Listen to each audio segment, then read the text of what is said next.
Senhores desembargadores, senhores procuradores de justiça, senhores advogados, senhores servidores, todos aqueles que nos assistem, muito boa tarde. Declaro aberta a sessão deste órgão especial do dia 23 de novembro. Na pauta administrativa, a apresentação de votos de felicidade na nova jornada. A excelentíssima juíza Cláudia Maria Carbonari de Faria aposentou-se em 16/11, e da excelentíssima juíza de Direito Substituto em segundo grau, Fernanda Gomes Camacho, a partir do dia 17/11. Encerrada a pauta administrativa, vamos aos blocos de julgamento. Ações diretas de inconstitucionalidade.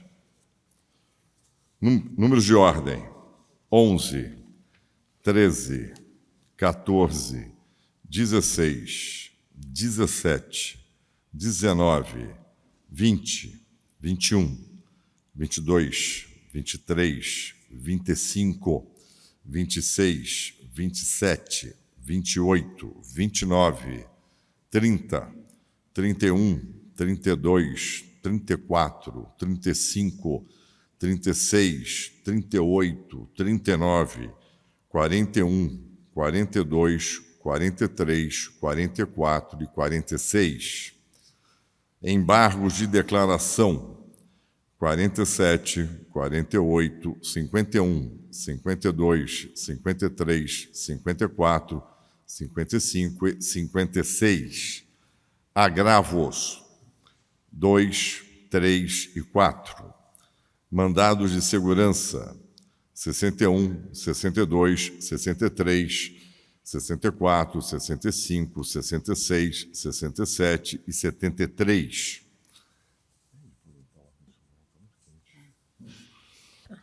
Conflitos de competência: 5, 6, 7 e 9. Habeas corpus: 57.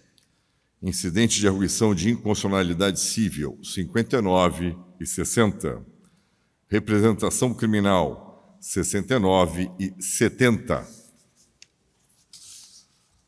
Sobras de Sua Excelência o desembargador Evaristo dos Santos, número 8, 37, 49 e 72. Sobras de Sua Excelência o desembargador Haroldo Viotti, 58. Sobras de Sua Excelência o desembargador Tasso de Melo, 12 e 50. Retirados de pauta pelo relator: 24, 74 e 40.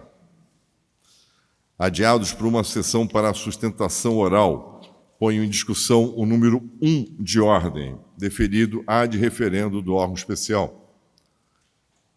Deferido o adiamento por uma sessão para a sustentação oral à unanimidade. Adiado a pedido do desembargador Décio Notarangeli, número 18.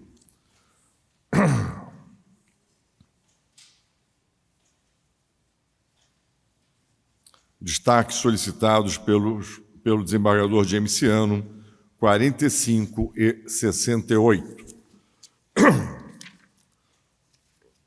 Vamos suspender a judicial e vamos à pauta administrativa. O primeiro deles é o número 1 de ordem: embargo de declaração expediente administrativo, embargo de declaração oposta pelo desembargador Carlos Henrique Abrão, contra acórdão do órgão especial do dia 26/10/2022, que, por votação unânime, indeferiu o pedido de adiamento por uma sessão, bem como de sustentação oral, e negou o provimento ao agravo interno. Com a palavra, Sua Excelência, o desembargador relator, desembargador Matheus Fontes. Acho que boa tarde a todos. Os senhores têm o meu voto, tiveram acesso ao meu voto. Eu vou ler a emenda, mais alguma coisa, se for necessária. Recurso, embargo de declaração, omissão, obscuridade e contradição. Vícios inexistentes no aresto, efeitos infringentes e inadmissibilidade. Eu lembro aqui que o pedido de avocação não foi acatado pelo CNJ, que suspendeu o procedimento de controle administrativo no qual formulado aquele pedido até o desfecho pelo órgão especial do processo administrativo disciplinar. Então, o processo deve prosseguir um início da instrução de há muito ordenado em estrito cumprimento, inclusive, de decisão do próprio CNJ. E eu digo que todas as demais questões, sem exceção, já foram apreciadas e rejeitadas em recursos anteriores, não quadrando especular nesse momento sobre as possíveis sanções cabíveis, e nem ao menos se sabe ainda se alguma delas será aplicada por alegada infração de natureza disciplinar. É necessário, portanto, instruir o processo para formar convencimento e só depois tirar as conclusões à luz do que ocorreu, da motivação dos atos questionados e, sobretudo, de eventuais consequências para jurisdicionados e imagem do Poder Judiciário. Pelo meu voto, eu estou rejeitando os embargos de declaração. Desembargador relator rejeita os embargos. A matéria está em discussão. Rejeitaram os embargos à unanimidade. Esse é o resultado do julgamento. Número 2 de ordem é opção de desembargador, do desembargador José Henrique Rodrigues Torres, pela 28ª Câmara de Direito Privado, na cadeira anteriormente ocupada pelo desembargador Luiz Burza Neto. A matéria está em discussão. Aprovaram à unanimidade a opção. Número 3 de ordem é a escala de plantão de 2º grau. A matéria está em discussão, todos já tomaram ciência. Aprovada à unanimidade a escala de plantão em 2º grau. Em seguida, são os afastamentos dos magistrados, a especificação dos magistrados, do prazo e da razão. A matéria está em discussão.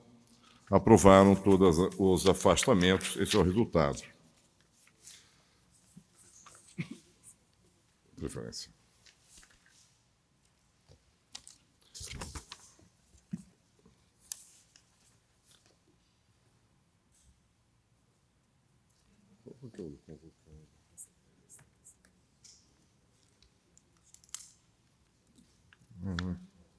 Bom, essa aqui é só uma preferência, é isso? Vamos fazer uma preferência, e é um destaque do desembargador Gemiciano igualmente. É o número 45 de ordem, com a palavra Sua Excelência, o desembargador Costabile e Solimene, que é relator do processo. Eu não tenho esse costume de desejar boa tarde a todos, mas já que eu fui o primeiro, então desejo a todos, especialmente ao presidente, boa tarde.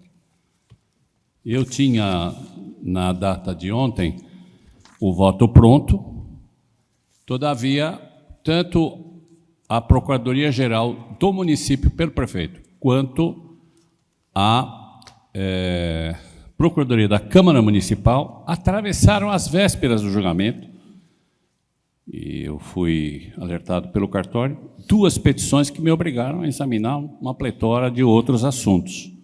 Não vou ler o voto aqui que os senhores receberam, talvez na manhã de hoje, o voto definitivo. Se houver alguma dúvida, eu esclareço. Mas são muitas questões. Projeto de lei entrou na Secretaria da Câmara Municipal de São Paulo para tratar da fiscalização nas subprefeituras. Tinha 2 artigos.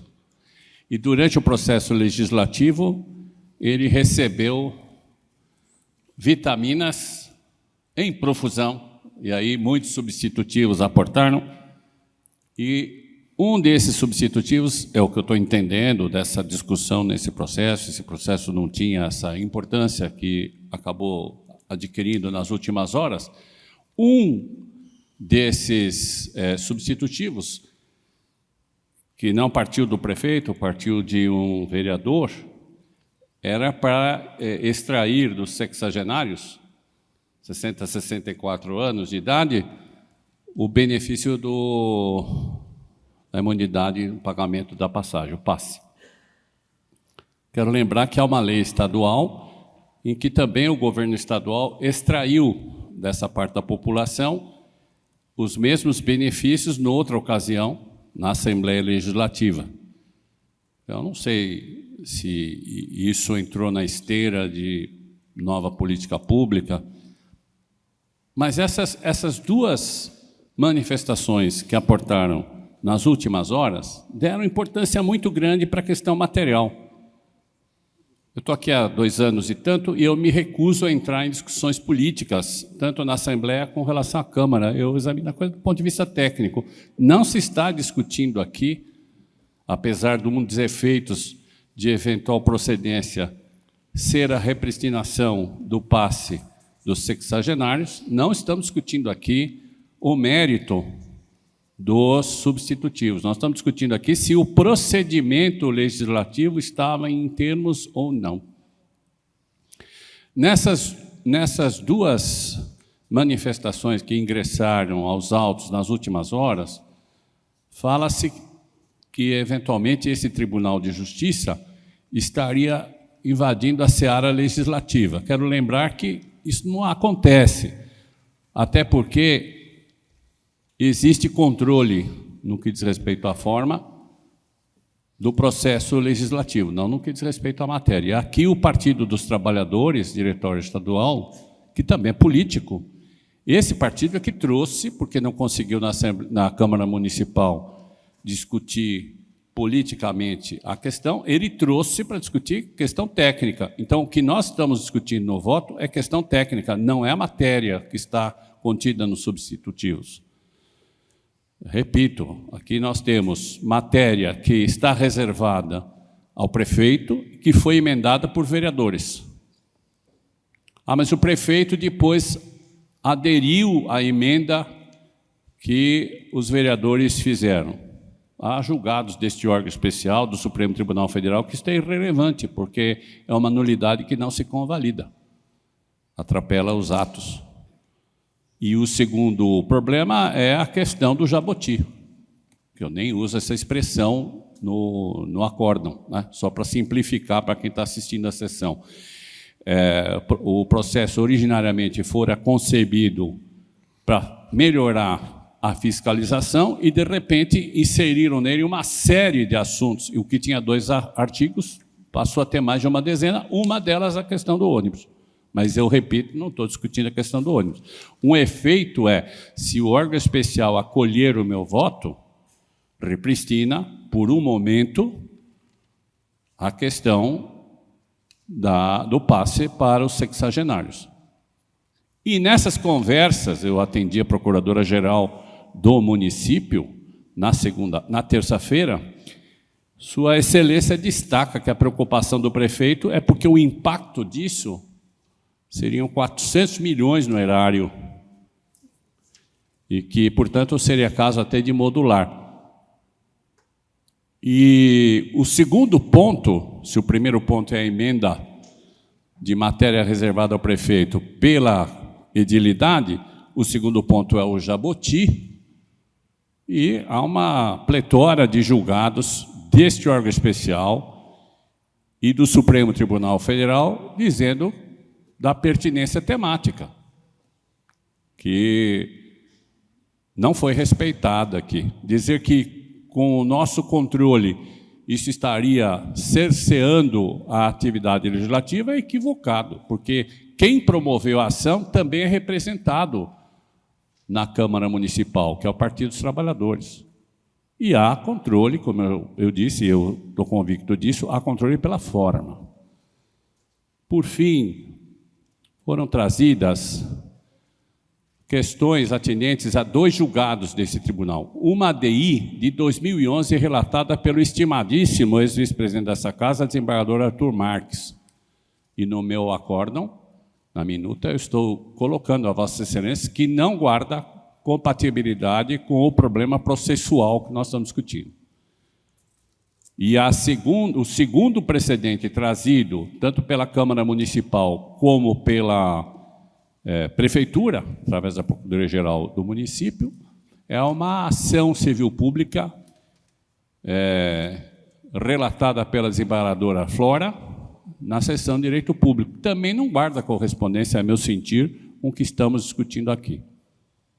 O último assunto, e é em resposta ao pedido de destaque do eminentíssimo desembargador James Alberto Ciano, é que no meu voto, por conta da nulidade que eu estou afirmando, com base em precedentes, do processo legislativo, eu entendo que eu não posso dar sobrevida a um texto que está contaminado, e a modulação seria sobrevida. E o desembargador James, que já conversou comigo ontem a respeito desse assunto, Ele está dizendo, mas vai ter um impacto de 400 milhões de reais no orçamento da cidade. Sinto muito. Eu estou discutindo a questão do ponto de vista técnico. Nulo hoje, nulo sempre. É assim que nós aprendemos na faculdade. Mas a modulação seria consertar um defeito procedimental da Câmara Municipal. É bom senso? É bom senso. Não retiro o bom senso disso. Mas o bom senso tem limites, que é a legalidade. Então, no meu voto, eu proponho aos senhores que afirme procedência desta ADI sem modulação. É o voto, senhor presidente. O relator julga procedente sem modulação, com a palavra do desembargador Gemiciano.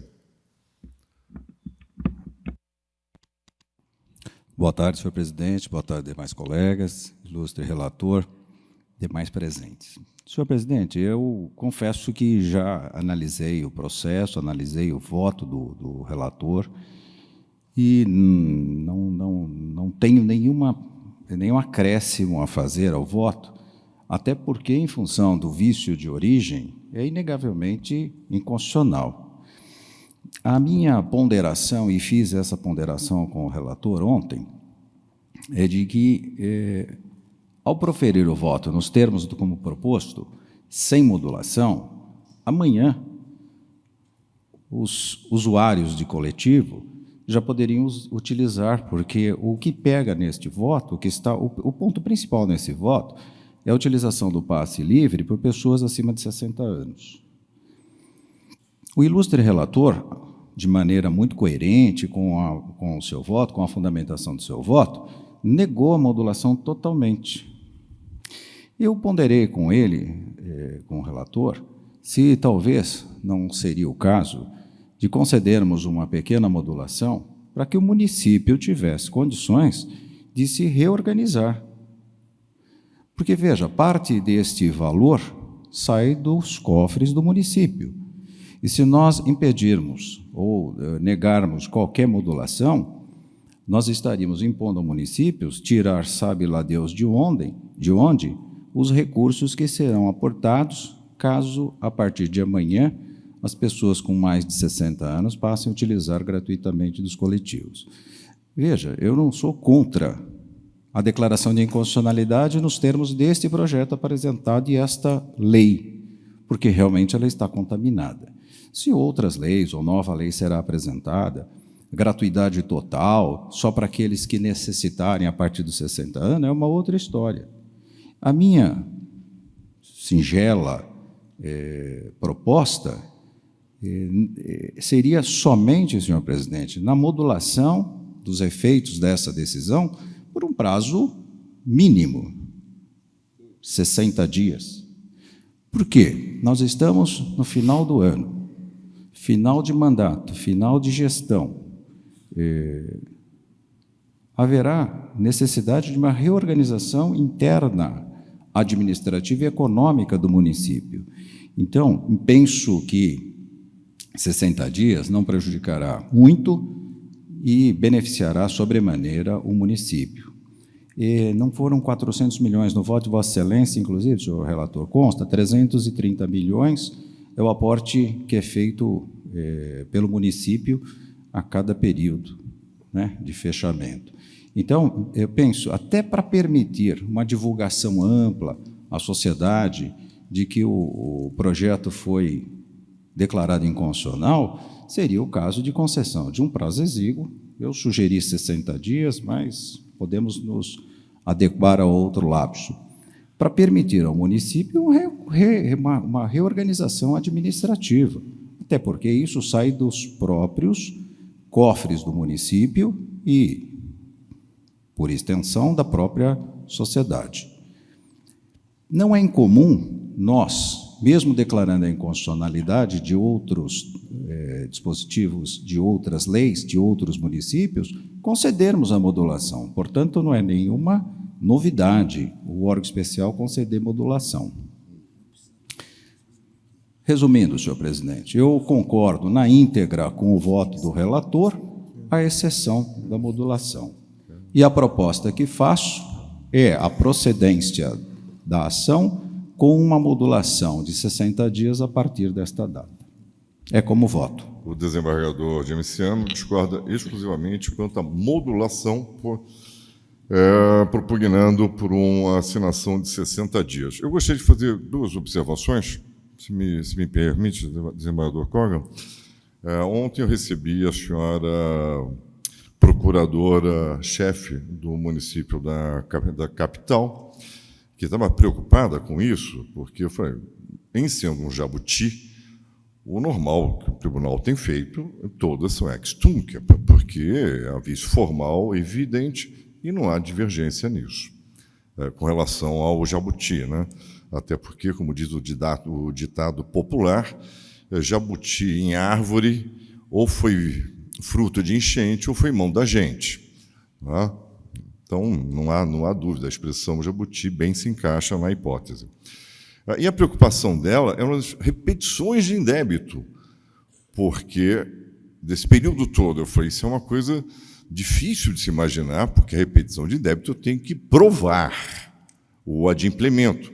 E as pessoas não têm o recibo no ônibus do adimplemento daquela passagem ou de qualquer outra passagem que seria, em tese, gratuita. Então, não há esse receio.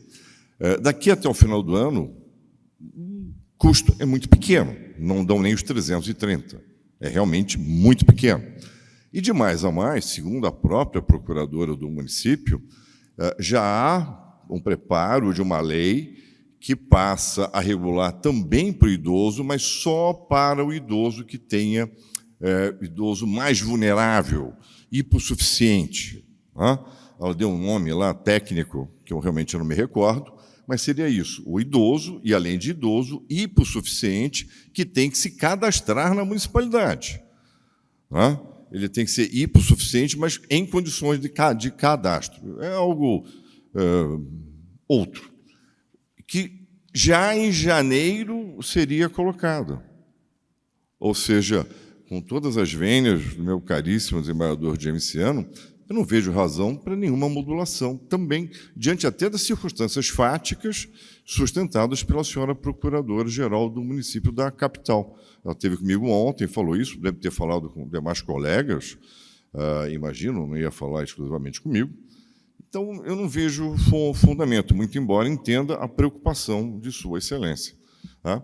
Quero só fazer essa pequena observação e já adianto que acompanhe o voto de Sua Excelência, o desembargador Solimene, tal como lançado.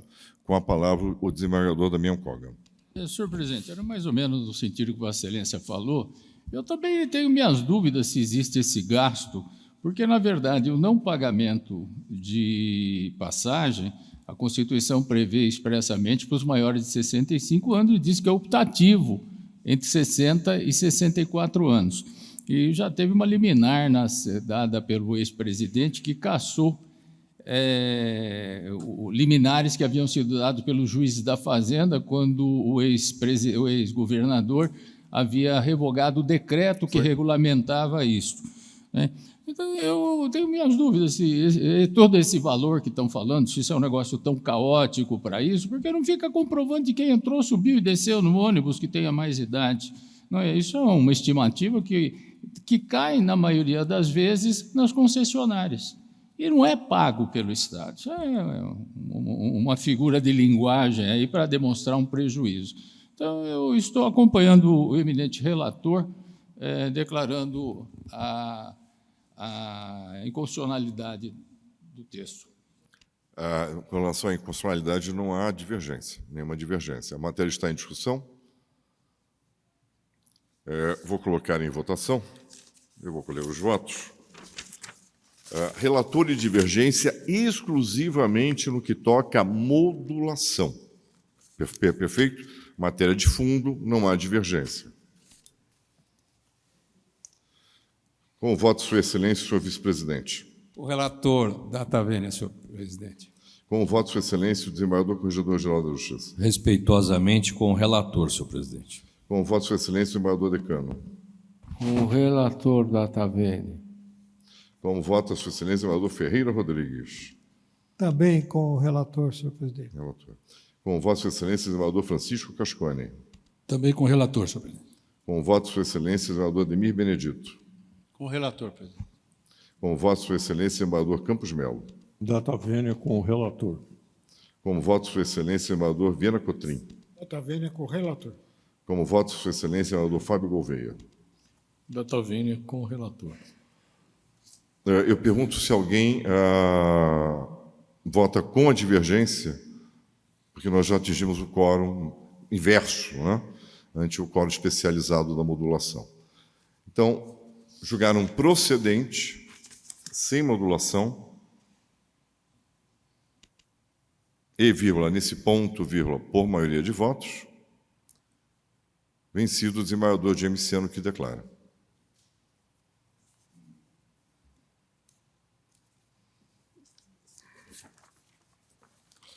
Finalizamos as preferências, essa era a única, com destaque. Vamos ao número 10 de ordem, é uma queixa-crime em que é relator Sua Excelência Senador Torres de Carvalho. Eu convido o doutor Levi Magno, pela querelada, a assumir a tribuna.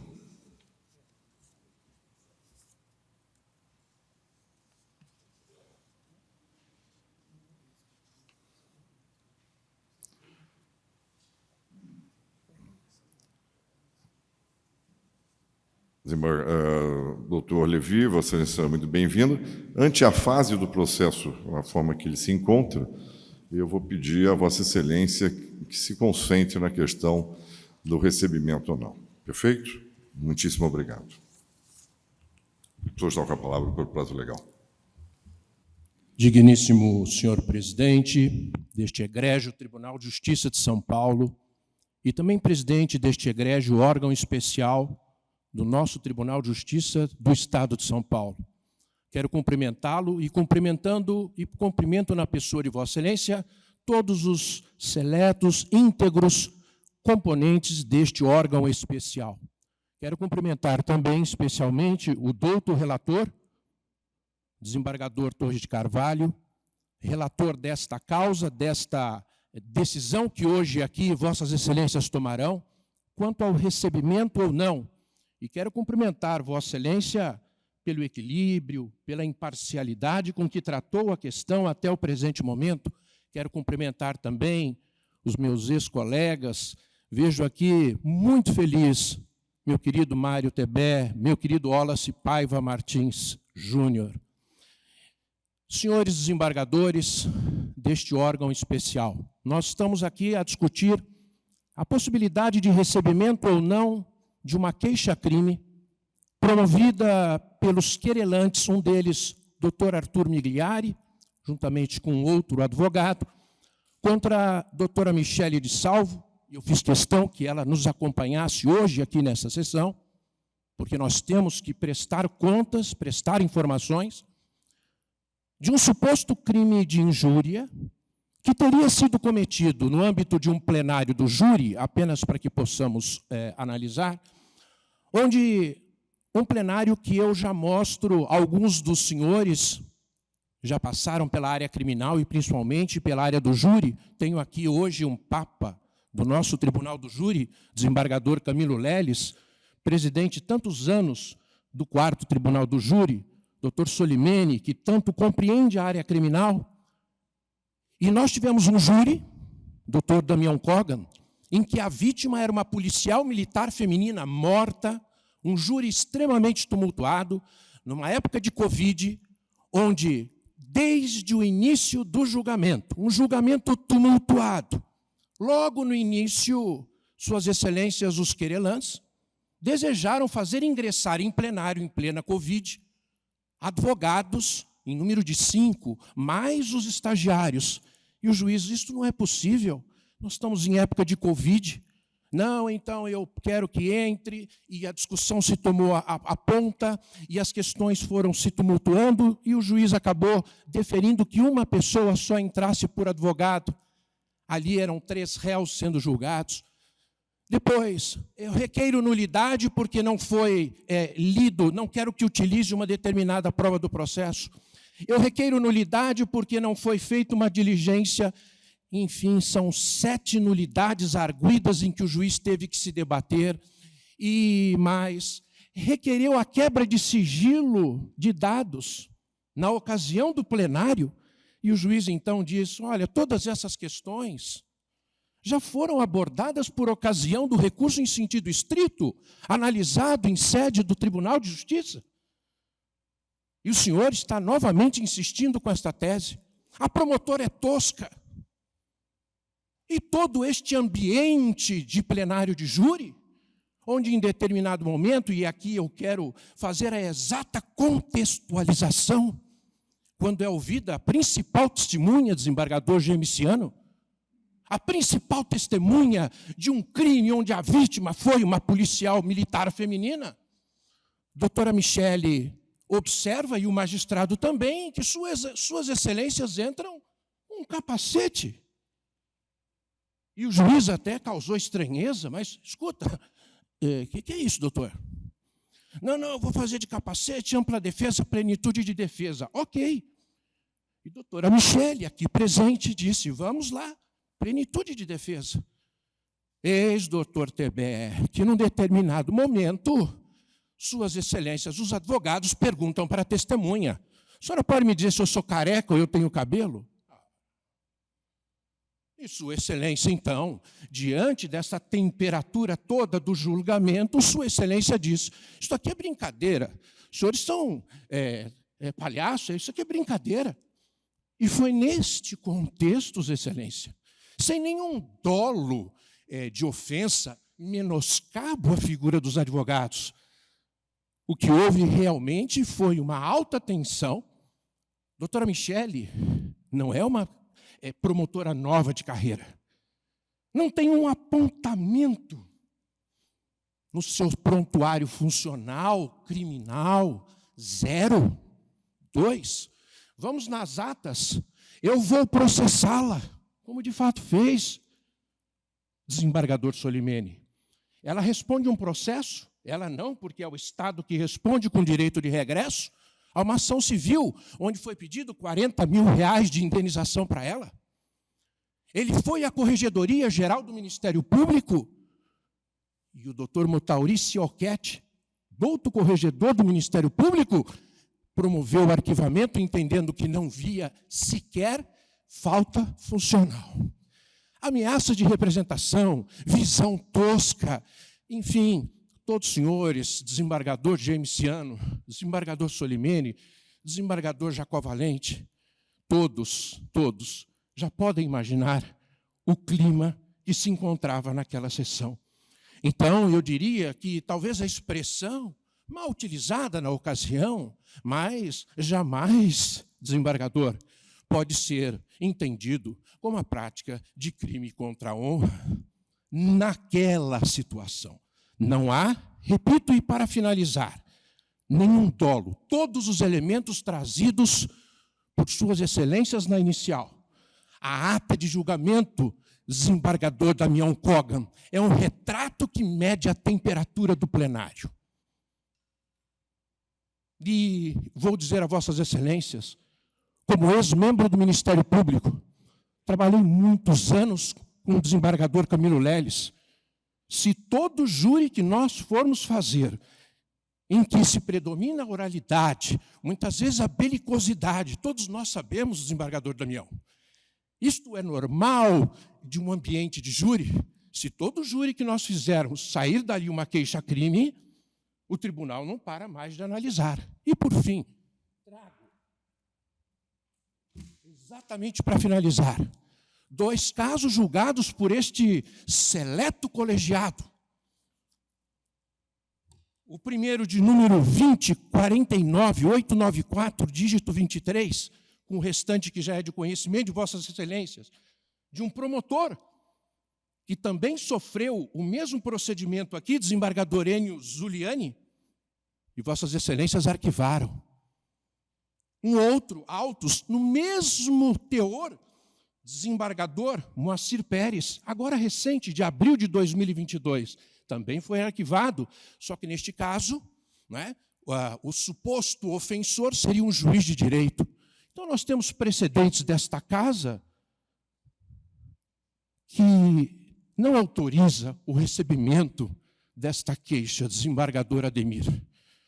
vou dizer a vossas excelências, e fiz questão de trazer a doutora Michele, nós vamos prestar contas, porque você não cometeu nenhum erro, sequer crime.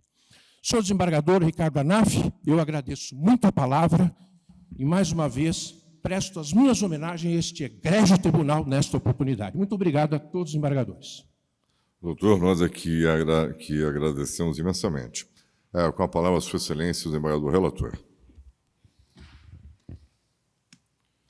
Senhor presidente, na sua presença, cumprimento todos os demais colegas mais essa ocasião que eu tenho o prazer de vê-los e passar alguns momentos com os senhores. Cumprimento o doutor Levi também pela sustentação oral e faço um brevíssimo resumo do caso ante o ponto a que chegamos. Determinada noite, um motociclista com capacete se aproxima de um abrigo de ônibus numa noite chuvosa. Diz a policial militar que se encontrava ali aguardando que queria uma informação, e quando ela se aproxima, um passo ou dois, ele apresenta uma arma e atira na moça, que acaba morrendo. E havia mais alguém no ponto de ônibus, que era essa testemunha Gabriel, uma testemunha presencial então. Esse cidadão, esse rapaz, que acaba sendo o réu principal, foi identificado, foi detido uns dias depois e deu-se início, então, a essa ação por homicídio, que desagou no júri que nós mencionamos. Nesse júri, eram 3 réus, mas o autor do homicídio seria, entre aspas, o réu principal.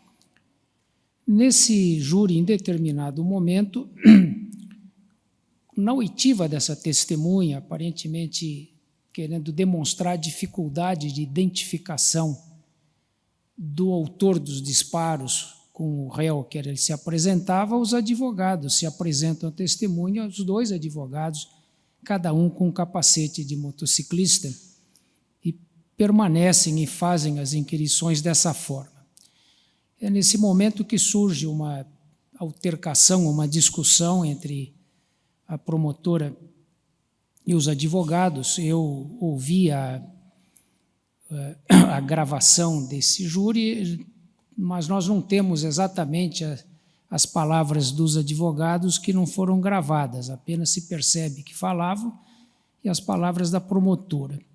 O que se nota ali é que o inusitado da máscara ou do capacete, além de algumas discussões anteriores, é que levaram essa questão, que houve essa situação inusual, como eu chamo, da conduta dos advogados e da maneira como eles queriam demonstrar uma dificuldade de identificação, que, aliás, já tinha, de alguma forma, sido ultrapassada em fases anteriores.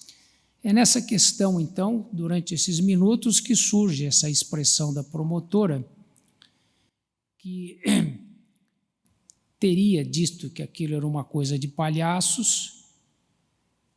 Então se pede que conste em ata, isso foi anotado em ata e deu origem tanto à representação disciplinar, como à representação criminal, como a uma ação civil por indenização. Esse, num resumo muito breve, é o que aconteceu, e o voto que eu encaminhei tem uma descrição mais detalhada desses fatos. Quando eu recebi o processo, me pareceu adequado que se tentasse a audiência do artigo 520, já que primeiro consta do Código de Processo, e eu entendo que mesmo a linha atual, a linha moderna, digamos, do processo, é sempre a tentativa de composição, uma forma de que as partes se encontrem e, eventualmente, resolvam essas questões de uma forma menos dolorosa do que o prosseguimento em juízo. Fizemos uma audiência alongada, eu ouvi longamente tanto a doutora Michele como os 2 advogados, e não conseguimos chegar a uma conciliação.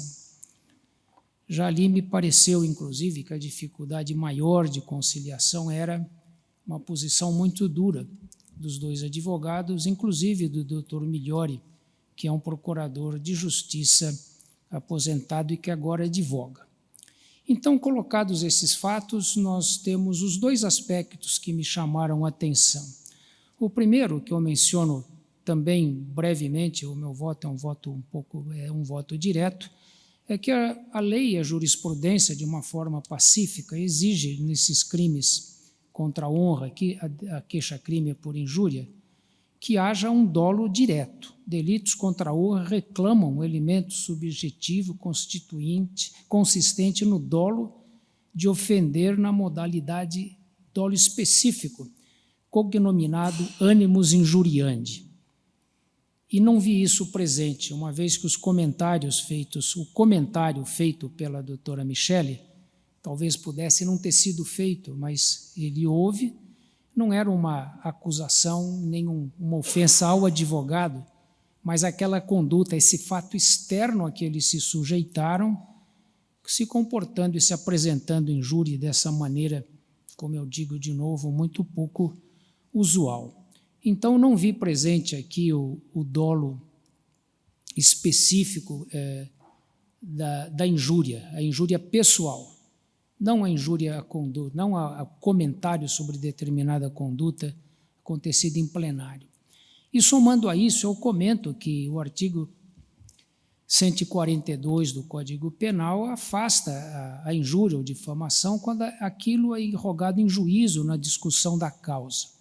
Eu fiz o primeiro comentário porque me parece que, eventualmente, quando a situação se torna um abuso ou quando ela escapa de uma forma muito clara do que seria uma conduta minimamente aceitável, mesmo em juízo é possível que haja uma injúria pessoal, haja um delito contra a honra e assim por diante, afastando então a imunidade.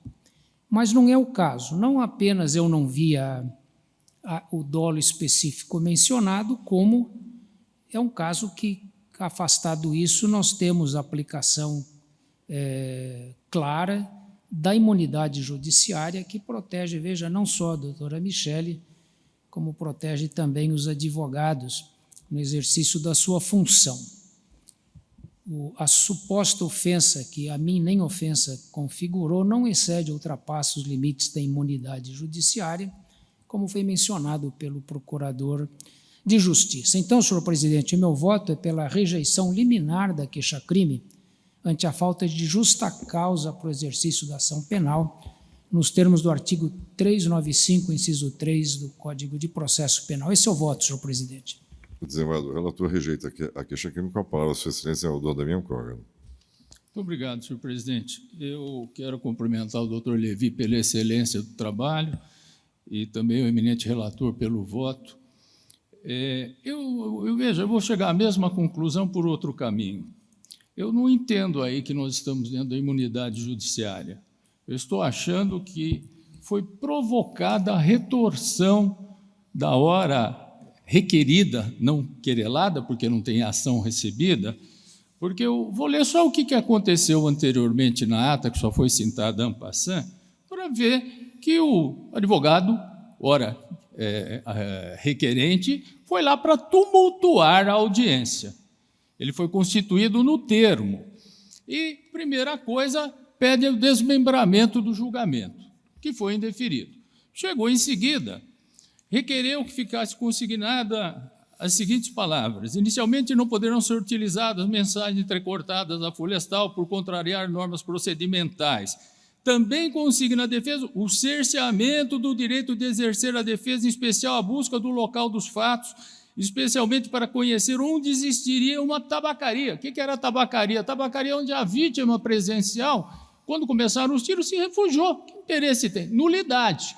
Aí vem, em seguida, momento requer a nulidade de julgamento em face da negativa de se buscar a quebra do sigilo telefônico de todos os acusados, em especial da vítima.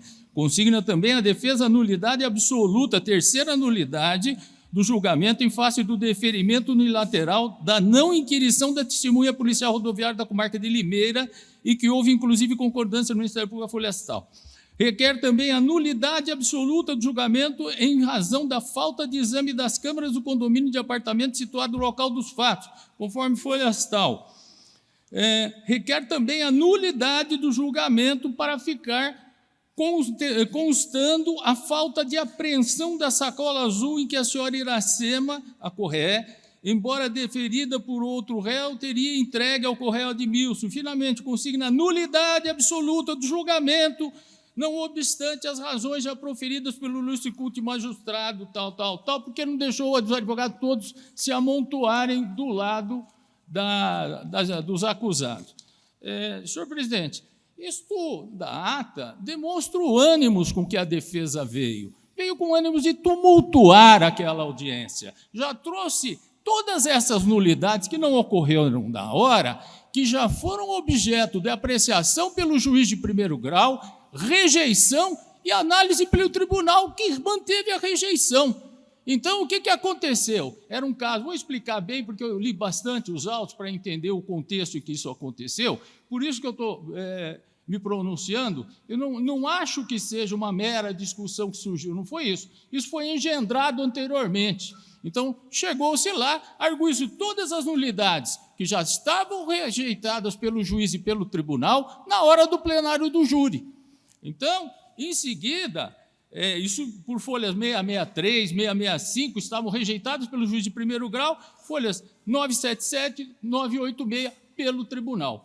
Aí, o que aconteceu? Um fato inusitado, né? Mas antes eu quero só falar do caso em si, porque demonstra bem que até essa testemunha não era tão importante como se quis fazer, se quis demonstrar. Essa testemunha estava no ponto do ônibus junto com a policial feminina, que o ex-marido dela quis matá-la, estavam separados há 3 anos, pegou um amigo que fazia algum serviço com ele de pedreiro, eventualmente, e ele trabalhava numa espécie de restaurante, e já estava até com uma outra namorada, que foi quem trouxe as armas obtidas numa favela dentro dessa sacola azul e entregou para o ex-marido da vítima, que repassou ao motociclista, que foi o executor.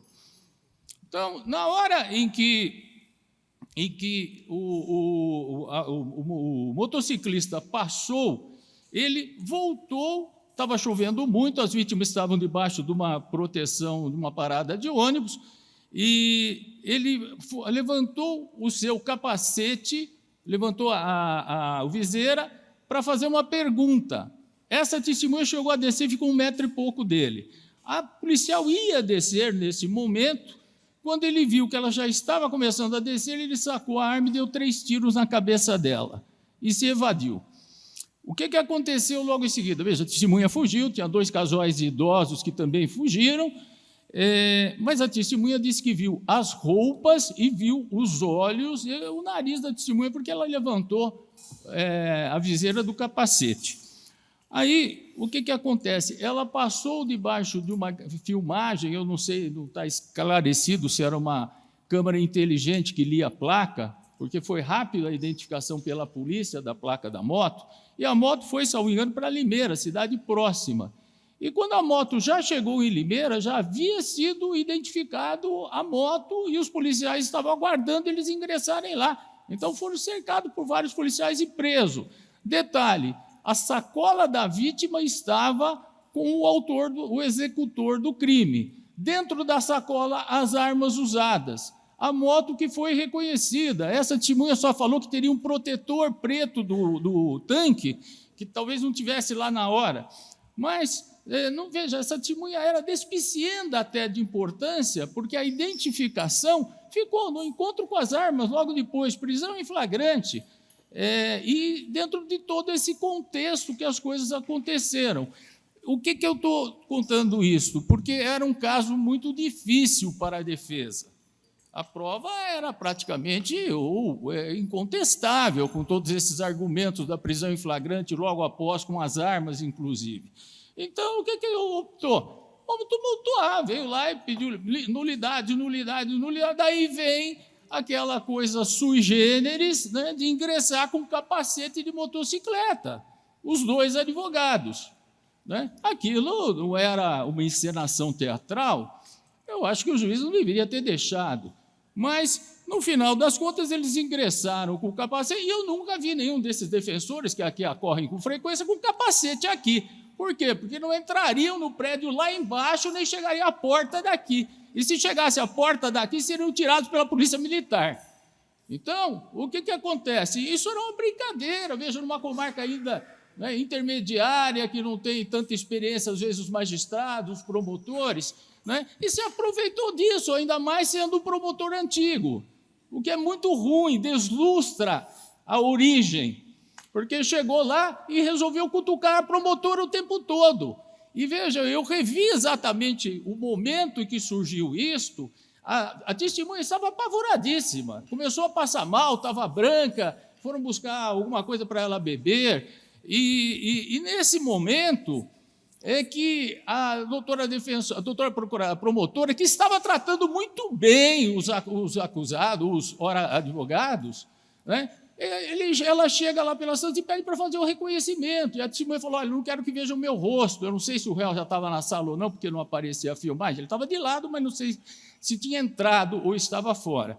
E daí ela sugere que ele puxasse a máscara de Covid e falou: alguém tem algum óculos escuro? Foram pegar o óculos, mas ele já virou para o réu, então acharam que não era mais necessário. E ela falou para fazer o reconhecimento. Daí a defesa começa a cutucar. Não, que tinha que ser um reconhecimento como o artigo 226, colocando pessoas algo semelhantes. Esse não é feito no júri. Aí, o que acontece?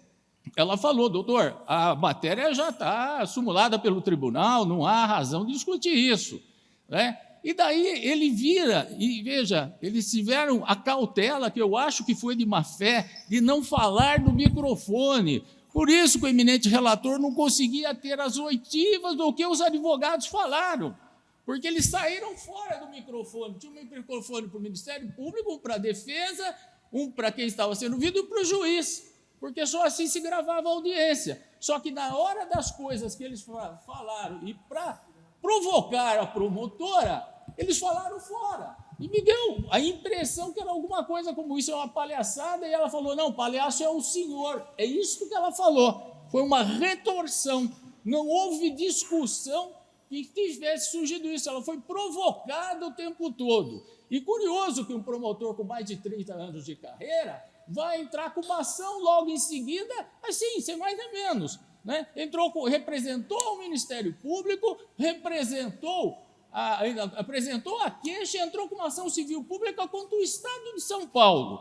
Um absurdo, um negócio sem pé nem cabeça. Por quê? Porque isso tem outro interesse, que é, se conseguir isso ser bem sucedido, talvez pese para se tentar anular aquele processo.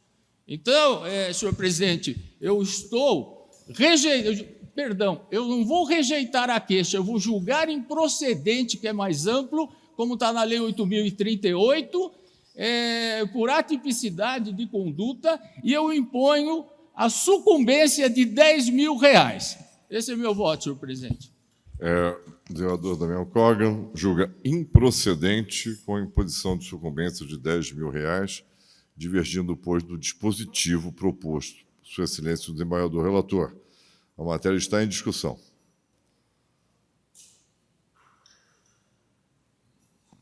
Vou colher os votos. Relator e divergência. Relator, a rejeição. Divergência, a improcedência.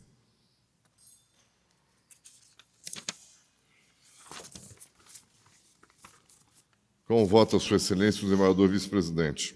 Data vênia com o relator, senhor presidente.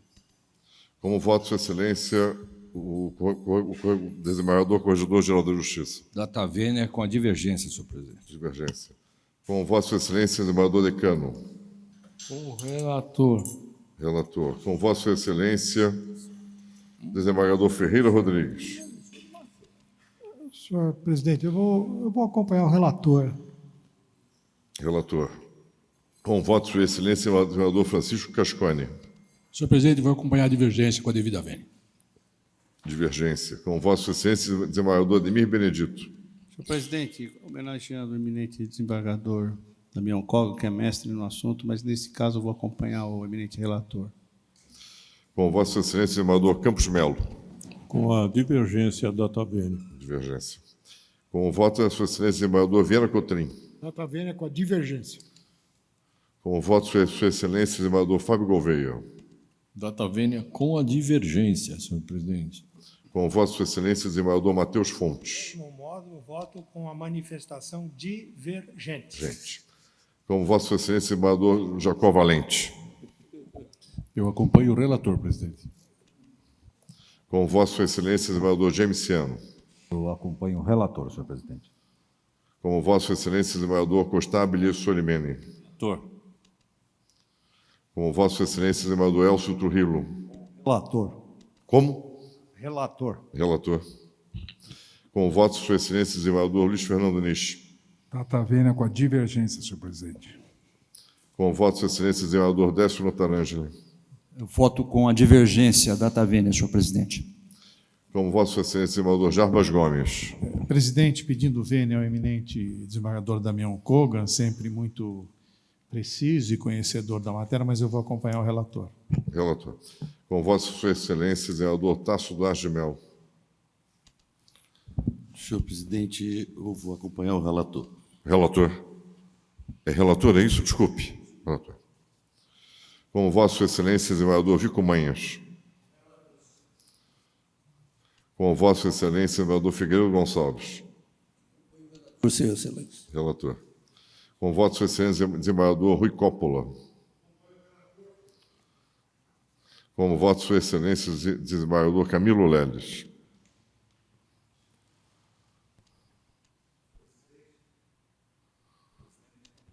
Para cumprimentar o doutor Levi Manuel Magno, dizendo que não cabe sucumbência em queixa-crime, rejeição de queixa-crime, estou acompanhando o relator. Relator.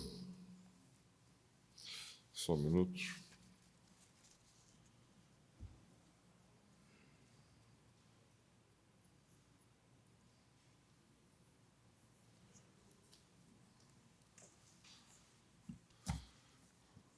Rejeitaram a queixa por maioria de votos, declara vencido Sua Excelência o desembargador Damião Kogan. Esse é o resultado do julgamento. 15-9.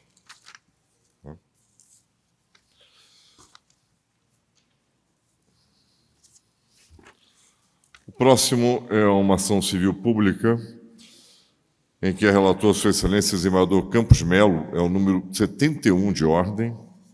Eu convido o doutor Edson Edmir Velho, pelo réu Fernando Góes Grosso, a assumir a tribuna.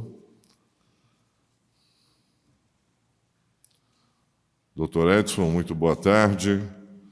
Já adianto que Vossa Excelência está com a palavra pelo prazo legal. Muitíssimo obrigado. Excelentíssimo desembargador presidente, doutor Ricardo Anaf, excelentíssimo desembargador relator, Campos Melo, excelentíssimo representante do Ministério Público. O caso aqui submetido a exame é uma ação de perda de cargo proposta pelo Ministério Público do Estado de São Paulo contra o promotor de justiça Fernando Góes Grosso, que trabalhava no município de Indaiatuba. Inicialmente, apenas um histórico, o Ministério Público, através do GAECO, ele acabou solicitando um grampo telefônico de algumas autoridades do município de Indaiatuba, e isso perdurou durante bastante tempo. E um belo dia o promotor conversou com algum desses personagens e também acabou sendo grampeado.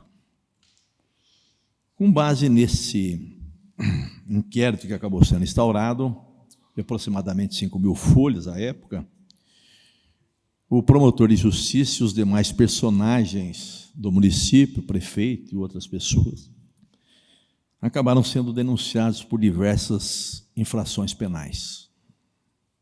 Concussão 317, 316, associação criminosa e vários outros.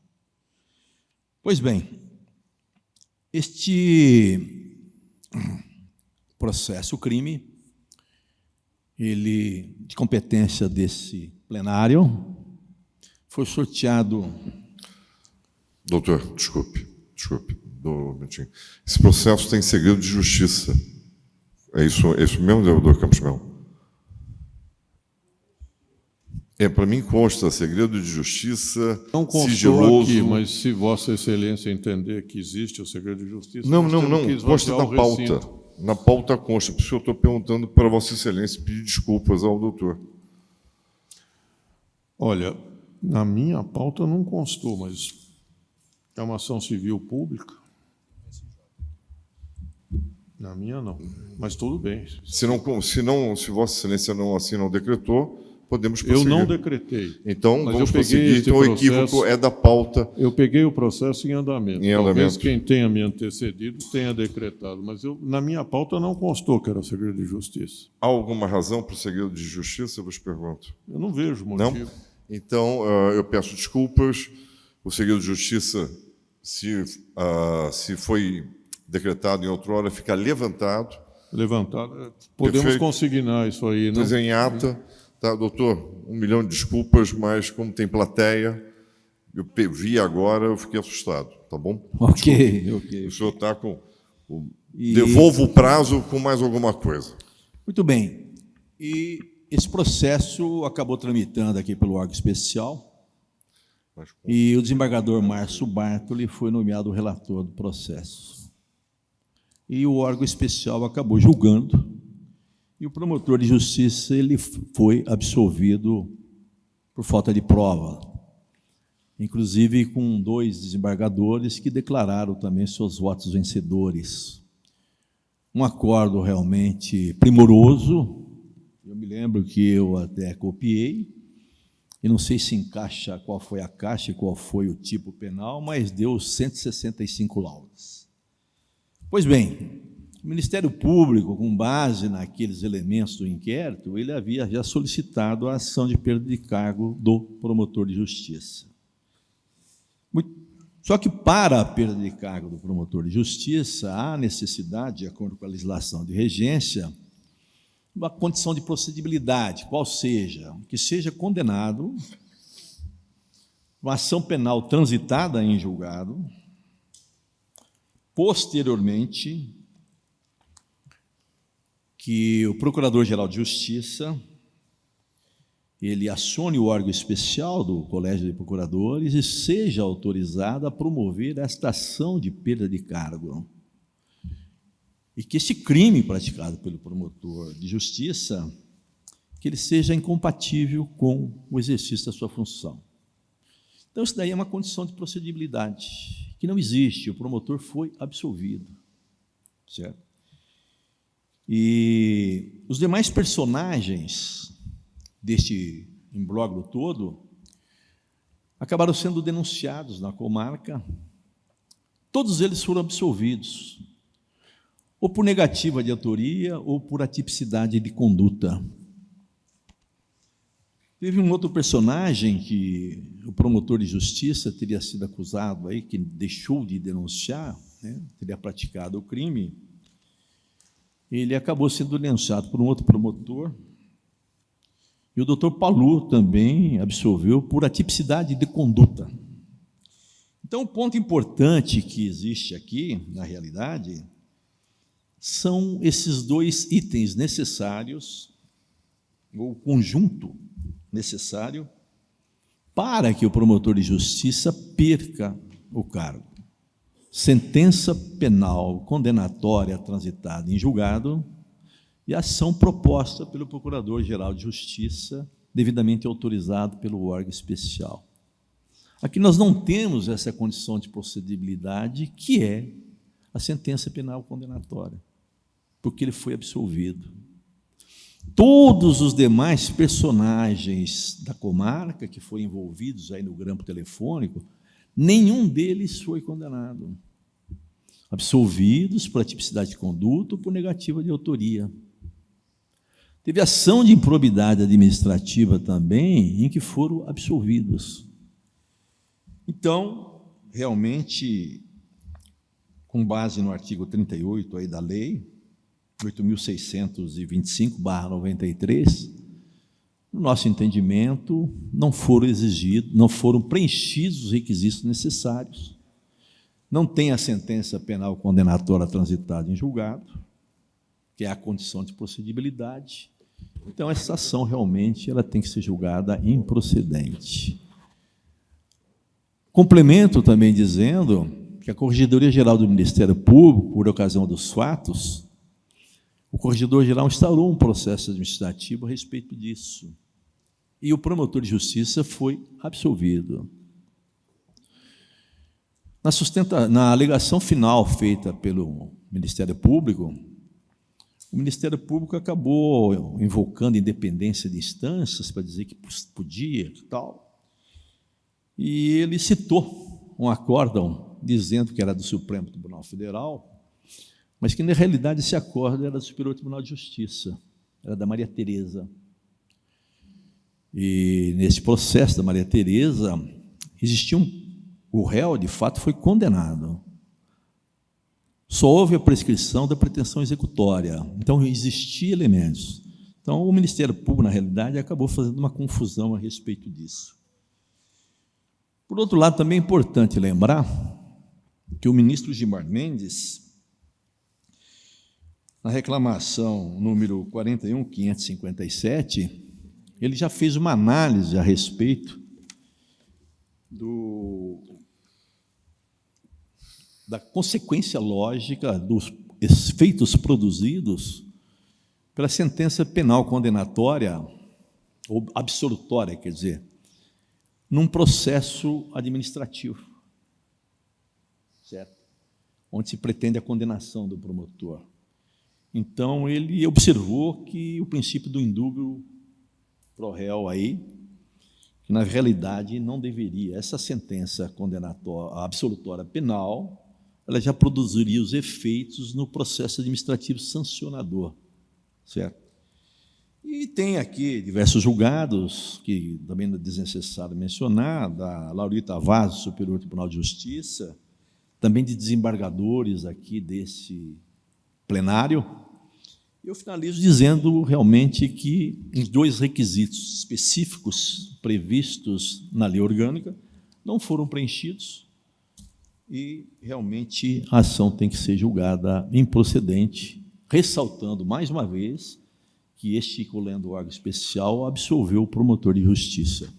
Muito obrigado a todos. Nós aqui agradecemos, eu novamente peço desculpas a Vossa Excelência, e com a palavra, Sua Excelência, o desembargador relator. Senhor presidente, eu cumprimento o ilustre advogado pela objetividade da sua sustentação oral. Eu vou ler a ementa da minha proposta de acórdão e vou me colocar à disposição de todos os colegas para ulteriores esclarecimentos, caso sejam necessários. A ementa tem a seguinte redação: ação civil pública, perda de cargo de promotor de justiça e cassação da disponibilidade remunerada e ou de eventual aposentadoria, em virtude de suposta prática de crimes incompatíveis com o exercício do cargo. Improcedência que é de rigor, à luz da sentença absolutória na esfera criminal. Trânsito em julgado de decisão que reconheça a prática de crime incompatível com o exercício do cargo, que é imprescindível à decretação de perda. Artigo 38, parágrafo 1º da Lei 8625/93 e artigo 157, inciso 1 da Lei Complementar Estadual 734/93. Motivo pelo qual, não havendo nenhuma decisão condenatória do promotor, ao contrário, o que há é uma decisão absolutória, eu estou julgando a presente demanda improcedente. É como eu voto, senhor presidente. Desembargador relator julga improcedente. A matéria está em discussão. Julgado improcedente à unanimidade, isso é o resultado do julgamento. Doutor, muitíssimo obrigado. Tenha uma boa tarde. Próximo é o número 33 de ordem, uma ação direta de inconstitucionalidade, em que é relator, Sua Excelência o desembargador Jarbas Gomes, convido o doutor Fábio Antônio Pisolito, pelo prefeito do município de Indiaporã, a assumir a tribuna. Doutor Fábio, muito boa tarde. Boa tarde. Vossa Excelência está com a palavra pelo prazo legal. Excelentíssimo senhor presidente, Ricardo Arnalfi. Relator, doutor Jarbas Gomes, já estou me acostumando a a ter processos sob análise de Vossa Excelência. Cumprimento a todos dessa Câmara Especial, Procuradoria-Geral, servidores, meus colegas. Eu talvez não tenha a verve e a facilidade que os meus antecessores têm, mas vou tentar, dentro das minhas possibilidades, cumprir o meu mistério de defesa e de exercer um bom trabalho em nome da Prefeitura de Indiaporã e do prefeito. Em resumo, a ação direta de inconstitucionalidade proposta tem por objeto os subsídios recebidos, ou a lei, né, de subsídios recebidos pelo prefeito municipal. Também foi movida contra a Câmara, não falo em nome da Câmara. Basicamente, na preliminar de nossa defesa, nós arguímos a falta de interesse de agir, que era uma das condições da ação. Vossas Excelências podem entender que essa preliminar se confunde com o mérito. Perfeitamente normal. Mas, na preliminar, nós dizemos que o procedimento foi regular, que foi respeitado todos os procedimentos, que a lei foi feita na legislatura anterior e, por conta disso, não há fundamento para que se cogite na anulação ou na inconstitucionalidade da lei. No mérito, nós iniciamos nossa defesa dizendo o seguinte: essa matéria, se é aumento, se é reposição geral ou não, ela é tormentosa e hoje é objeto de uma repercussão geral que não foi julgada ou finalizada pelo Supremo, recurso extraordinário número 1344400, tema 1192, que não teve julgamento ainda, pelo menos eu pesquisei ontem, me parece que não teve julgamento ainda. Motivo pelo qual, ao final da defesa, a gente pede a suspensão do processo para se aguardar o julgamento dessa repercussão geral. Mas isso a gente fala depois. Mas, enfim, basicamente, no nosso modesto entendimento, a Procuradoria-Geral confunde a questão de aumento com reposição geral anual. Talvez pareça um pouco simplista, mas se analisarmos legalmente, aumento é uma situação, reposição é outra, tanto é que a reposição, na questão de estudos e impactos orçamentários, não é considerada. Quando da contabilidade, da composição. Então, aí está a grande diferença e o que nós achamos a pedra de toque. No mais, vigora também a autonomia do município.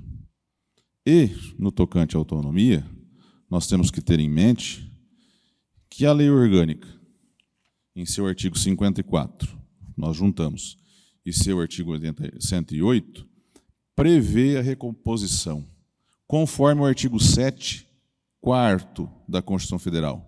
Ou seja, é recomposição na essência, não é aumento.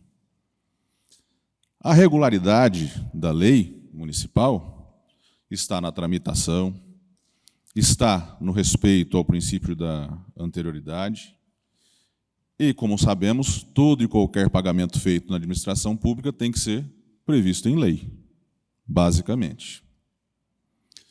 De toda forma, quando do oferecimento da inicial, a Procuradoria-Geral fez um pedido liminar. Essa liminar foi negada. Para se evitar todo e qualquer prejuízo ao erário, a Prefeitura, o município, editou um decreto suspendendo o pagamento desta reposição. Trata-se do decreto 2554/2022. No seu artigo 1º, encontra-se as folhas 130 e 131 dos autos. Então, essa defesa requer, com base no não julgamento da repercussão geral, a suspensão deste procedimento, lá no final. Como requerimento final, lembrando que a Câmara de Vereadores requereu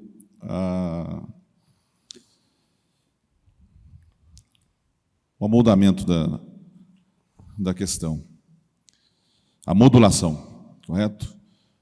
A Prefeitura entende de forma diferente, que não caberia modulação, porque, em relação ao artigo 4º da lei, que fala especificamente dos subsídios do prefeito, a lei seria constitucional. E, por conta disso,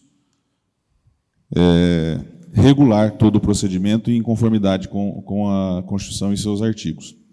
Então, nós requeremos o acatamento da preliminar, falta de condição, impossibilidade jurídica, a suspensão em função do não julgamento da repercussão geral e, em termos da lei específica do município, a constitucionalidade do artigo 4º, Lei 1078, de 17/12/2019. Muito obrigado, Excelência.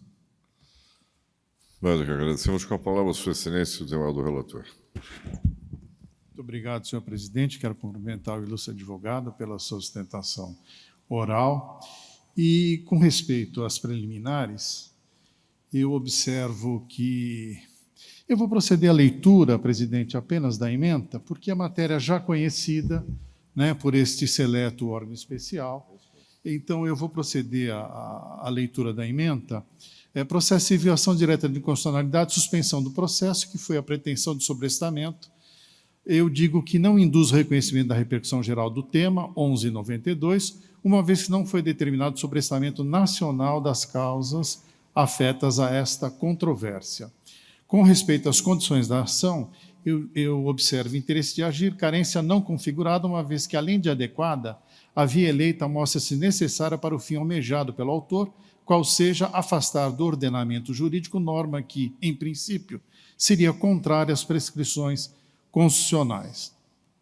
Com respeito ao mérito, eu digo que a Lei Municipal 1078/2019, do município de Indiaporã, de iniciativa do chefe do Executivo, que fixa os subsídios de prefeito, vice-prefeito e vereadores e prevê a revisão anual da verba no curso da legislatura. Inadmissibilidade, uma vez que a possibilidade de que os vencimentos sejam revistos anualmente é prerrogativa exclusiva dos servidores públicos, categoria que não pertence aos agentes políticos, afronta aos artigos 5, 111, 115, inciso 9, inciso 11, e 144 da Constituição Estadual, e 29, 5 e 6 da Federal, orientação do Supremo Federal, e também desta Corte Estadual de Justiça, trago inúmeros julgados do órgão especial a respeito da matéria, e eu estou propondo, então, senhor presidente, que seja julgada procedente a presente ação de inconstitucionalidade, observando apenas a ressalva do efeito ex tunc. É como julgo, senhor presidente. Desembargador relator, afasta o pedido de suspensão do processo por prejudicial heterotópica. Doutor Rui Coppola está presente? Está presente. Ao mesmo tempo, afasta a matéria relativa às condições da ação e julga procedente na matéria de fundo. A matéria está em discussão. Há unanimidade em deferir no pedido de suspensão, afastaram a preliminar e julgaram procedente o pedido de nulidade constitucional. Doutor, tenha uma boa tarde, muitíssimo obrigado.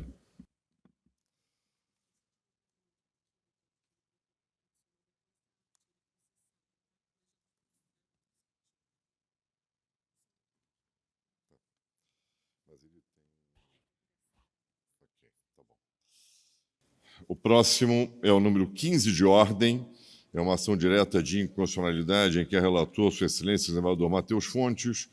Convido o doutor Gustavo Furlan Bueno a assumir a tribuna pelo prefeito do município de Ribeirão Preto. O senhor já assumiu, então estoca a palavra pelo prazo legal. Obrigado, senhor presidente. Inicialmente, cumprimento os eminentes desembargadores, membros desse egrégio órgão especial, cumprimento os colegas advogados, serventuários da Justiça e ao público presente. Trata-se de uma ação direta de inconstitucionalidade movida pela Procuradoria-Geral de Justiça contra a legislação do município de Ribeirão Preto que dispõe sobre os cargos em comissão e função de confianças quase na sua totalidade.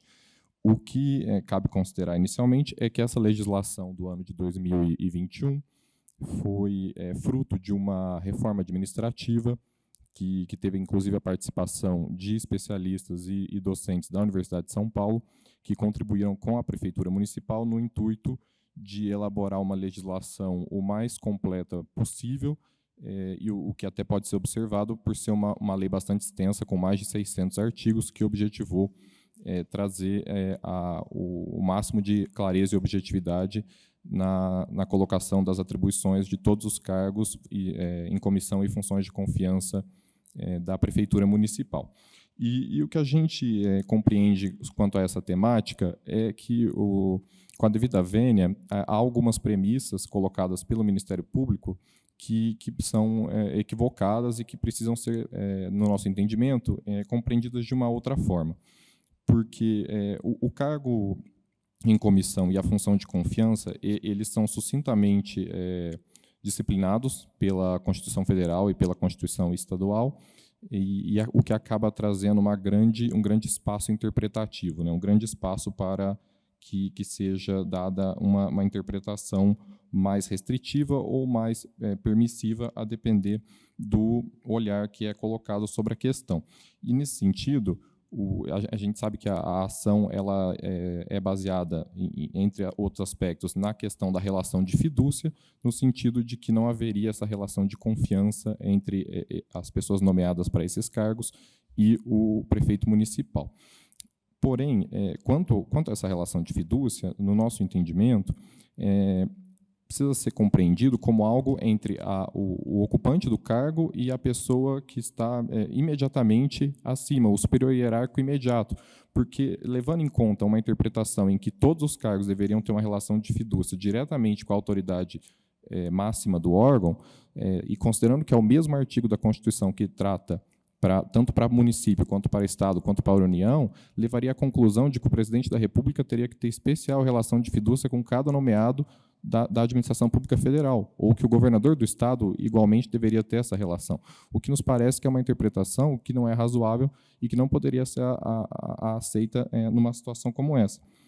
E no que diz respeito às atribuições desses cargos, é colocado que são burocráticas e são técnicas, dentre outras atribuições de direção, chefia e assessoramento. E, nesse sentido, o que nós compreendemos é que os cargos, como até já foi objeto de votos divergentes nesse egrégio órgão especial em outros casos, todo cargo público, naturalmente, contém atribuições burocráticas, atribuições técnicas, porque é inerente ao serviço público que os cargos tenham esse tipo de atribuição. O que precisa ser considerado é que o núcleo dos cargos, o núcleo das atribuições nesses casos, seriam de cargos de direção, chefia e assessoramento. E nesse sentido, teria mantida a rigidez desses cargos. Até há alguns casos que a gente entende que as soluções encontradas pela Prefeitura Municipal por meio da legislação são perfeitamente possíveis, né, dentro do nosso texto constitucional.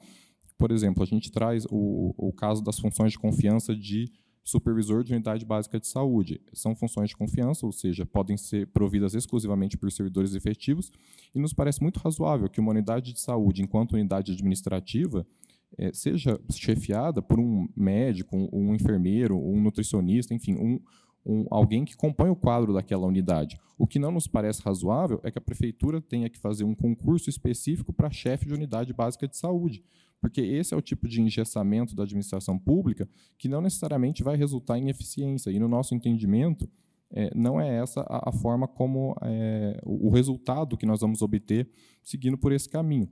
E outro exemplo é com relação aos diretores de escola. Ainda que o Ministério Público coloque que haveria a obrigatoriedade de serem cargos de provimento efetivo, conforme a Lei de Diretriz e Base da Educação, no nosso entendimento também não haveria essa expressa colocação, conforme a Lei de Diretrizes e Bases, e também faria todo sentido o modelo adotado por Ribeirão Preto, no sentido de colocar o diretor de escola como uma função de confiança exclusiva de professores de escola, com pós-graduação em gestão escolar e pelo menos 5 anos de efetivo exercício do magistério.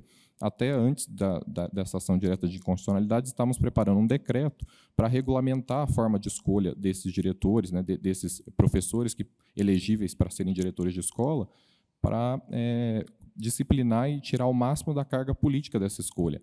Porém, esse modelo nos parece muito razoável, nos parece muito possível dentro das possibilidades que o texto constitucional coloca no exercício da autonomia do município.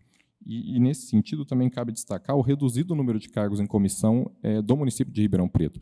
Numa cidade com mais de 10 mil servidores, nós temos um total de 280 cargos em comissão, e, desse total, 190 são ocupados por pessoas sem vínculo efetivo, o que não coloca um percentual inferior a 2% de pessoas sem vínculo com a administração ocupando cargos em comissão, o que também nos parece que que acaba por trazer o respeito do município ao tema 1010 do STF, no sentido de que é cumprida tanto a proporcionalidade dos cargos, tanto a serem cargo que em seu núcleo são de direção, chefia e assessoramento, quanto no sentido de que a descrição desses cargos está clara e objetivamente colocada na lei, e são cargos que exigem essa especial relação de confiança, e nesse sentido, a gente entende que essa lei deve ser mantida rígida, deve ser mantida dentro do ordenamento jurídico, e até por ser uma situação que acaba derivando de uma postura, com a devida vênia novamente, do Ministério Público, no sentido de atacar indiscriminadamente as legislações dos municípios do Estado de São Paulo, e acabar levando a essa situação sem que se tenha previamente uma tentativa de recomendação ou mesmo uma tentativa de visita em loco ao município para conhecer a realidade da estrutura administrativa previamente a essas ações, que acabam solapando toda a nossa estrutura e dificultando a nossa organização diária por conta dessas arguidas inconstitucionalidades. Basicamente é isso. Obrigado. Muito obrigado. Doutor, com a palavra, Sua Excelência, desembargador relator.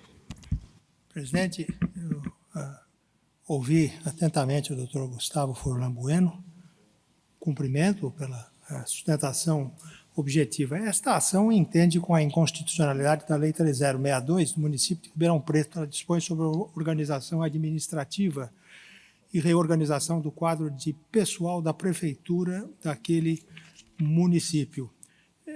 Inicialmente, senhor presidente, à luz do parágrafo 2º do artigo 7º da Lei 9868 de 99, eu entendo desnecessária a manifestação da Associação dos Auditores Fiscais da Receita Municipal de Ribeirão Preto, seja porque trechos do parecer técnico desta associação foram citados e transcritos pelo Procurador-Geral, contribuindo para a elaboração da inicial, seja por não serem inéditas as questões ora suscitadas na linha dos precedentes que informaram a outorga de liminar, de modo que inicialmente, eu me manifesto pelo indeferimento do ingresso como amicus curiae da Associação dos Auditores Fiscais. Indago a Vossa Excelência se eu prossigo ou se nós vamos primeiro votar essa questão.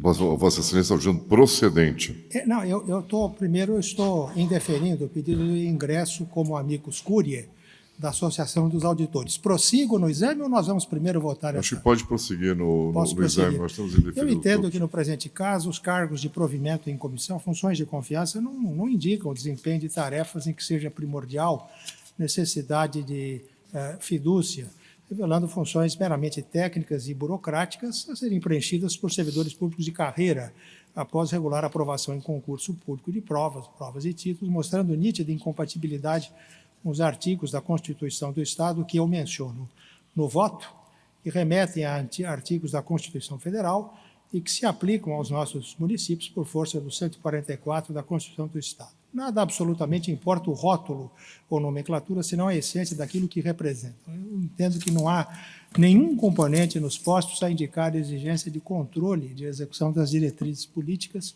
a ser desempenhado por alguém que detenha absoluta fidelidade a orientações traçadas e, por isso, também ofensivo aos princípios de moralidade e da impessoalidade. leitura das incumbências dos cargos de provimento em comissão, funções de confiança questionados foram transcritos de forma pormenorizada na petição inicial, são quase 1000 páginas, confirmam que as normas que os instituíram violam a Constituição Bandeirante por representar atribuições técnicas e profissionais, serem sido descritas de forma genérica e vaga, sem especificar a relação especial de fidúcia. Eu cito aqui o tema 1010 da Suprema Corte, precedentes deste órgão especial, e normas responsáveis pela instituição de cargos comissionados para exercício de atividades ligadas ao magistério se revelam, a meu ver, incompatíveis também com a Constituição da República, que se aplica aos municípios, como já foi mencionado no voto. Do mesmo modo, atribuições exercidas pelo servidor do controle interno são técnicas. Para cumprir essa missão institucional, o município deve instituir postos de provimento efetivo à vista do caráter profissional dessa função. Cito precedentes do Supremo Tribunal Federal, também desta Corte. E acrescento, quanto ao cargo de secretário municipal da Fazenda, este apresenta atribuições técnicas e burocráticas que devem ser desempenhadas por carreiras específicas, não se compatibilizando com os artigos da Constituição do Estado que menciono no voto. Nesse caso aqui, senhor presidente, eu estou reconhecendo a inconstitucionalidade dos diplomas mencionados no voto por razões de segurança jurídica e necessidade de reorganização da estrutura administrativa municipal. Estou modulando os efeitos aqui a partir de, estou dando um prazo até mais amplo, de 180 dias deste julgamento, ressalvada, do mesmo modo, a irrepetibilidade de valores percebidos de boa-fé. Então, assim, senhor presidente, o meu voto, após indeferir o pedido de intervenção do amicus curiae, estou julgando procedente a ação com modulação e ressalva. A matéria está em discussão. Há unanimidade em deferir o ingresso de amicus curiae. Julgaram procedente o pedido com modulação e ressalva. Esse é o resultado do julgamento. Doutor, tenha uma boa tarde. Muito obrigado. O próximo já estamos nos nossos debates internos, é o número 68 de ordem, que é relator Sua Excelência o desembargador Elcio Turrillo. Eu peço que Sua Excelência só leia a ementa, acho que resolvemos a questão. Presidente, um minutinho só, por favor. É a reclamação, né? Isso. Já abriu. Aqui eu fui pelo não conhecimento, surgiu a intervenção do ilustre desembargador James, fazendo apontamentos sobre a questão da extinção. Houve ponderação de Vossa Excelência também, o que agradeço a ambos, e estou alterando o meu voto no sentido de adequar essa posição majoritária. Julgar distinto sem apreciação de mérito. Exatamente. É isso? Exatamente. Eu farei a correção do voto nesse sentido. Desembargador Jamesiano? Era exatamente essa a minha observação. Prejudicado. Eu vi aqui também, mandei uma mensagem. Prejudicado. Então, o número 68 está em discussão, é uma reclamação, situação de julgado distinta, sem apreciação de mérito. Todos concordam? Muito bem. Eu tenho uma observação. Nós temos um problema com relação à sessão do dia 14 de dezembro, que é a última sessão. Pode ser que tenha jogo do Brasil nesse dia. Tá? Eu espero que não seja jogo do Brasil, porque se for, é porque o Brasil ficou em segundo lugar no grupo. Espero que o jogo seja no dia 13. Mas, como cautela e caldo de galinha não faz mal a ninguém, eu estou propondo que nós façamos a alteração do dia 14 para o dia 15, porque, se isso acontecer, nós não teremos a sessão, não vai dar tempo de publicar. Então, por cautela, melhor que se lance no dia 15. Todos concordam? Por não. E nós marcamos 2 presenciais, 12 e 15. Então, eu vou avisar os Zelenovski para mudar a data e eu me submeto aqui ao dia 15. Perfeito. Desembargador Matheus Fontes. Ter sessão nesse dia na nossa Câmara, se não me engano, dia 8 e dia 15. Dia 15 é a nossa última sessão. Mesmo horário. Não sei. Pois não? Sim, senhor presidente, tenho sessão no dia 15, mas, obviamente, se tiver aqui, é prioridade. Desembargador Tarcísio. E começa às 1h30 também? Sim. Mas podemos fazer de manhã. Pois não. Não sei. Oi? Mudar o horário, em vez de começar às 1h30, começar mais cedo. Começamos às 9. Começar de manhã? Ou então no dia 16, na sexta-feira, não sei.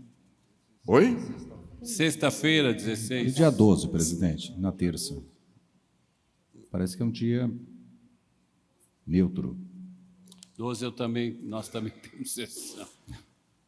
Se for dia 12, todos concordam? 12 nós também temos Eu sessão. preciso levantar, se dá para marcar dia 12.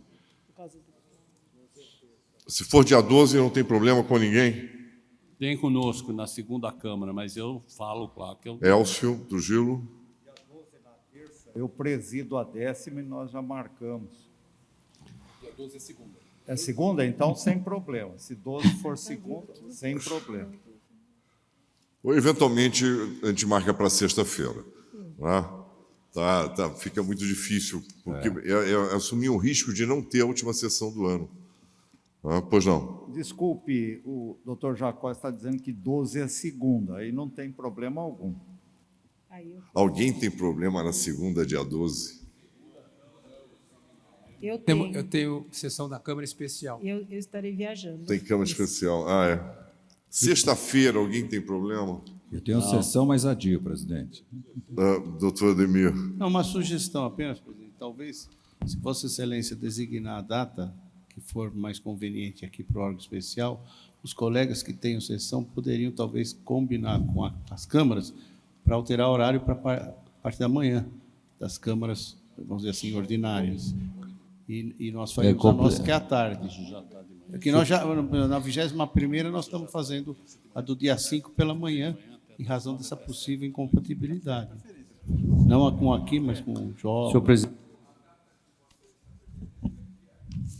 É uma data que dê para Então, mas conciliar. talvez nós pudéssemos manter o dia e fazer a parte da manhã. Manhã, eu ia sugerir isso. Pode ser. Quarta-feira, dia 14, às 9 horas. 9 horas da manhã. Dia 14 às 9 da manhã? Eu proponho isso também. Todos concordam? Então, fica... Desculpe.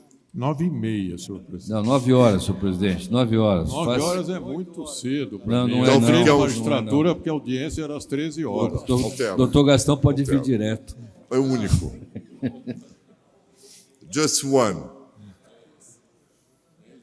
Just one. Não tem muito jeito. 9 horas da manhã, eu fico com pena dos funcionários, que tem que chegar muito cedo. Também O expediente começa às 9 horas. Também fiquei. Doutor Tasso. O que é? Não é, eu fico com pena dos funcionários, que nem sempre... Não fui eu. Então ficamos para o dia 14 mesmo, porque o jogo vai ser à tarde, né? É às 14 horas, às 4 da tarde, às 6 horas, para as 9h30. Pois não. Eu tenho sessão no dia 14 às 9h30 e sou presidente da Câmara também. Então, aí Vossa Excelência não vem, está justificado, só está na Câmara, ou falta na Câmara. Porque não dá de não ter essa sessão. Porque como é só uma pessoa, aí... Eu peço preferência, se for o caso lá, senhor presidente, se tiver algum voto como relator, senão eu virei ao órgão especial, com certeza. Perfeito, tá bom. Senhor presidente.